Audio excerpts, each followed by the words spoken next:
my YouTube channel. I hope all of you are fine. So in this video I will discuss about the sociolinguistic topic, theories of the sociolinguistic. Previous lecture में हमने discuss किया था कि सोशियोलिंग्विस्टिक क्या है, उसकी definition क्या है, उसका स्कोप क्या है, उसका ओरिजिन क्या है, उसके करैक्टरिस्टिक्स क्या हैं। ठीक है, तो फर्स्टली मैं आपको बताऊंगी कि सोशियोलिंग्विस्टिक है क्या और उसकी डेफिनेशन क्या है। तो सिंपली है कि the relationship between the language and the society is called sociolinguistic. ठीक हो गया, रिलेशनशिप है सोसाइटी का और लैंग्वेज के दरमियान जो है वो सोशियोलिंग्विस्टिक कहलाता है।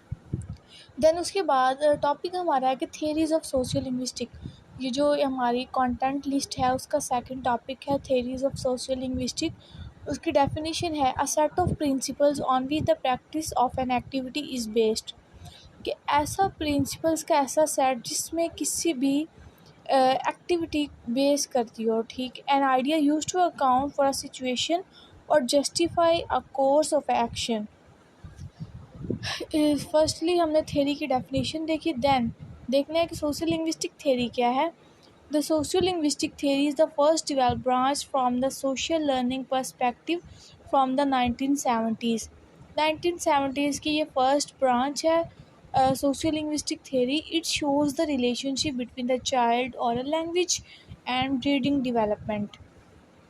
तो मेन पॉइंट क्या है कि इट शोज़ द रिलेशनशिप, ये रिलेशनशिप शो करेगा चाइल्ड और language and reading development. The socio culture theory is also closely related to the social linguistic theory. अब वो कह रहे हैं कि जो सोशियो कल्चर थेरी है वो रिलेट करती है सोशल लिंग्विस्टिक थेरी से। वो किस तरह, क्योंकि देखें जो सोशियो कल्चर थेरी है वो बेस करती है सोशल एस्पेक्ट पे और सोशियो लिंग्विस्टिक थेरी है वो बेस करती है लैंग्वेज एस्पेक्ट पे। ठीक है, तो वो कह रहे हैं कि because of the societal aspect the socio linguistic theory focuses on the language and the socio culture focuses more on the culture aspect. So बात वही होगी, वो सोशियो कल्चर थेरी कल्चर पे बेस करेगी and socio linguistic theory language पे base करेगी। So जो first इसकी डेवलपमेंट थी जो हम थे Basil Bernstein develop the socio linguistic theory first. Basil Bernstein ने इसको डेवलप किया। मेन पॉइंट अगला है हमारा, how does it effect reading in classroom. How does it effect reading in a classroom, कि किस तरह ये क्लास पे अफेक्ट करती है। If the child's oral language is not develop sufficiently she will struggle literary skills या literacy skills. अब वो कह रहे हैं कि अगर किसी भी चाइल्ड की ओरल लैंग्वेज डेवलप नहीं है, उस पर उसकी बेस नहीं है, तो क्या होगा, उसको स्ट्रगल करनी पड़ेगी अपनी नेटिव लैंग्वेज के लिए। For example a student whose home environment include using improper grammar she will tend to miss syntactic cues. अब एक स्टूडेंट की एग्ज़ाम्पल दिया कि जिसकी ग्रामर शुरू से ही ख़राब है और वो किस तरह अपनी लैंग्वेज को सीख पाएगा, किस तरह वो किसी और लैंग्वेज को सीख पाएगा, तो ये उसके लिए बहुत मुश्किल हो जाएगा। When a child is consistently exposed to a family member who exhibits speech defects, she may struggle with the graphophonic clues. अब किस तरह ये क्लास पे अफेक्ट करती है सोशल लिंग्विस्टिक थ्योरी, ये आपको बताया। देन उसके बाद इसकी कुछ स्ट्रेटजीज़ हैं कि कौन कौन सी स्ट्रेटजीज़ हैं जिस पे हमने फॉलो करना है और जिससे हमारी जो सोशियो लिंग्विस्टिक का जो रिलेशनशिप है सोसाइटी और लैंग्वेज के दरमियान किस तरह हमने उस पर ग्रिप करनी है। Oral discussion, oral discussion before during and after the lesson, oral discussion before during and after the stories. अब ओरल डिस्कशन का मतलब क्या है कि अगर हम किसी भी चीज़ को ओरली हमने लर्न करना है तो क्या होगा कि क्लासरूम में अगर कोई भी बात चल रही है तो उसको कोई भी अगर हमने लेसन प्रिपेयर किया, कोई लेक्चर प्रिपेयर किया, उसके बाद ओरल डिस्कशन होनी चाहिए। ठीक है, फर्स्ट स्ट्रेटजी क्या हुई, oral discussion and more guided conversation to link literacy to themselves and improve comprehension. First पे आ गया ओरल डिस्कशन। सेकंड जो हमारी स्ट्रेटजी है literature selection. Teachers can supply literature to address specific skills such as vocabulary grammar. जो हमारा main point है, हमारी ग्रिप होनी चाहिए ग्रामर पे, वोकैबुलरी पे। बिकॉज़ अगर हमारी ग्रामर अच्छी होगी तो हम अच्छा से अपनी लैंग्वेज को सीख पाएंगे। सो oral discussion, second literature selection, and the third one is writing activities. Literature journals can be used to help students express their thoughts before discussion. अब देखें कि कोई भी अगर लेक्चर होता है तो उसके बाद में ओरल डिस्कशन रखी जाती है, क्वेश्चन आंसर्स का सेशन होता है कि आप क्वेश्चन आंसर कर सकते हैं, आपको जो समझ नहीं आई वो आप पूछ सकते हैं। सो इसी तरह राइटिंग एक्टिविटीज़ भी हैं कि किस तरह राइटिंग के ज़रिए हम अपनी थाट्स को एक्सप्रेस करते हैं, हम अपनी सोच को एक्सप्रेस करते हैं लिख के। कुछ चीज़ें हम एक्सप्रेस करते हैं बोल के, और कुछ हम राइटिंग के ज़रिए एक्सप्रेस करते हैं।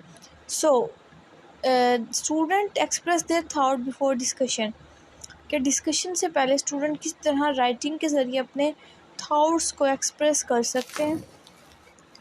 And the fourth one is strategic grouping. Pairing students with differing linguistic abilities in order to expose a student with limited language skills to more developed skill. अब ग्रुपिंग का मेन क्या है कि like हमारी classroom में अगर कोई presentation topic है तो उसके लिए क्या होगा कि प्रेजेंटेशन के लिए हमें ग्रुपिंग के ज़रिए हमारा ग्रुप बना दिया जाएगा कि आप इसने ये टॉपिक प्रिपेयर करना है, इसने ये करना है। तो क्या होगा, ग्रुपिंग के ज़रिए स्टूडेंट एक दूसरे के माइंड्स को अच्छी तरह जान लेंगे, एक दूसरे की एक्टिविटीज़ किस तरह, किसका जो राइटिंग स्टाइल है, ये जो भी मेथड है, तो एक दूसरे को अच्छे से कर लेंगे। ठीक है, स्ट्रेटजिक ग्रुपिंग होनी चाहिए ताकि वो अपनी प्रेजेंटेशन को अच्छे से प्रेजेंट कर सकें। Then graphic organizer, KWI, Venn diagram, story maps, and the sixth one is speech services, oral stories, class snowball stories, and the eighth one is authentic activities like fry trips, community services, pen pals. These are the basic strategies to socio-linguistic theories.